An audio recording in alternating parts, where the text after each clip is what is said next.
Protesto é um ato formal e solene que prova o inadimplemento de títulos de crédito e outros documentos de dívidas. O protesto é muito importante porque ele gera alguns efeitos jurídicos. O primeiro efeito jurídico do protesto é que ele torna público a dívida. A princípio, a relação de crédito e débito ela fica restrita entre o credor e devedor. Então, o protesto é utilizado para dar publicidade, uma vez que quando você leva o título ao tabelionato de protesto, esse tabelião é obrigado pela lei dos tabelionatos a divulgar para as empresas de proteção crédito de quando este protesto é firmado. A segunda característica, o segundo efeito do protesto é que ele atesta a inexecução da obrigação, né? Fica provado, né, que aquele devedor não cumpriu a obrigação. Então você tem uma prova que este devedor não cumpriu a sua obrigação. O terceiro efeito jurídico do protesto é que ele obsta a mora do credor. O que é obstar a mora do credor? Fica claro, fica de forma provado por meio documental, por um instrumento de protesto, que o credor praticou todos os atos que ele deveria praticar no intuito de receber o seu crédito.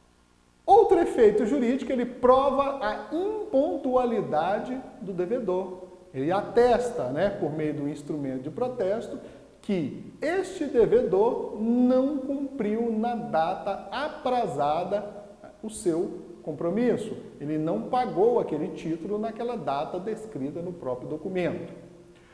E por último aqui, ele constitui o devedor em mora. Né? O que é constituir o devedor em mora? A partir do momento que o protesto é lavrado, este devedor não poderá argumentar que ele não tinha conhecimento, que ele não foi cobrado, que não foi, né, comunicado a ele que esse título estava vencido, que ele estava devendo. Então, constitui em mora porque o tabelião ele vai notificar este devedor que o título foi apontado para protesto. Outro fator importantíssimo a respeito do protesto é que o protesto ele é um pressuposto processual. Aqui nós devemos falar que esse é o chamado protesto necessário. As demais formas de protesto são protesto facultativo. O credor ele pode protestar ou não o título de crédito. Nesta modalidade de protesto aqui, a doutrina define como protesto necessário, porque ele é uma condição processual. Né?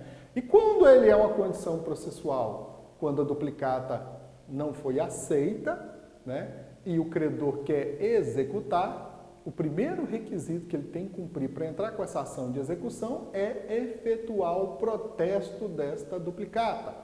Uma outra situação que o protesto é necessário é quando o credor ele quer executar os chamados coobrigados, aquelas pessoas que, né, também têm responsabilidade pela quitação desse título. A exemplo, os endossantes e os também chamados avalistas de endossantes. Aqui é importante você ter essa clara distinção, que aqui o avalista é o garantidor do endossante. Então, por isso que ele tem essa denominação de avalista de endossante. Então, para se propor uma ação de execução contra o devedor principal, os endossantes, esse título deverá ser protestado, porque tem que haver uma prova de que o devedor principal não cumpriu aquela obrigação pontualmente. E a prova desta impontualidade é o chamado protesto. Fundamento, outro importante efeito do protesto é interromper a prescrição.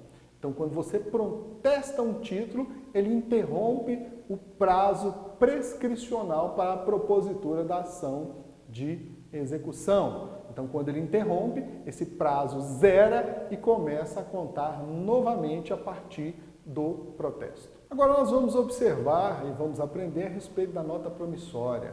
Então, a nota promissória é um título de crédito que é emitido pelo devedor sob uma forma de promessa de pagamento a ser pago numa certa data sobre uma certa quantia descrita no próprio título.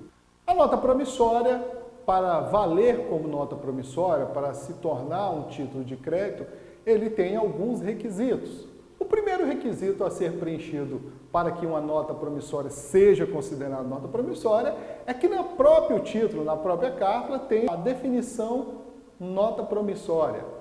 A segunda é a promessa de pagamento, uma promessa solene e direta de pagamento. O terceiro requisito é a época do pagamento ou a data de vencimento. O quarto requisito é a indicação do lugar ou local em que se deve efetuar o pagamento. O quinto requisito é o nome da pessoa ou a quem a ordem de pagamento deve ser efetuada.